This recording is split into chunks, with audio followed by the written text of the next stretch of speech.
తిరుపతిలోని పద్మావతి చిన్నపిల్లల హృదయాలయం ఆసుపత్రికి గ్రీన్ ఛానల్ ద్వారా గుండె రావడంతో ఓ వ్యక్తికి గుండె శస్త్రచికిత్స విజయవంతమైంది. శ్రీకాకుళానికి చెందిన ధర్మారావు బ్రెయిన్ డెడ్ కావడంతో ఆయన కుటుంబ సభ్యుల అనుమతితో గుండెను దానం చేయడానికి అంతా సిద్ధం చేశారు. శ్రీకాకుళం నుంచి ప్రత్యేక హెలికాప్టర్ ద్వారా ముందుగా విశాఖపట్నానికి గుండెను చేర్చారు. అక్కడి నుంచి ప్రత్యేక విమానంలో రేణిగుంటకి తరలించారు. రేణిగుంటకు రాత్రి 10 గంటల 2 నిమిషాలకు చేరుకోగానే గ్రీన్ ఛానల్ ఏర్పాటు చేసి మరీ 10 గంటల 20 నిమిషాలకు ఆసుపత్రికి గుండెను చేర్చారు. ఆసుపత్రికి చేరగానే వైద్యులు పరుగున ఆపరేషన్ థియేటర్కు చేరుకున్నారు.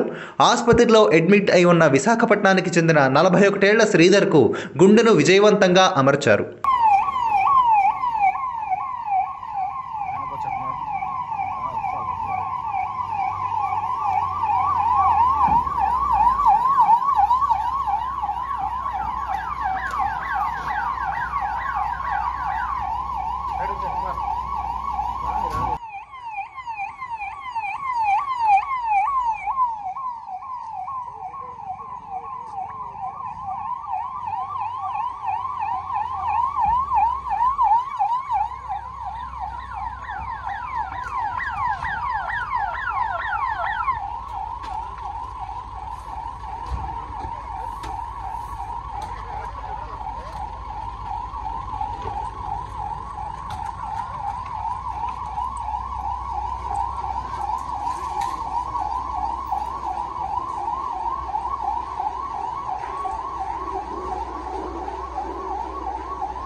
Thank you.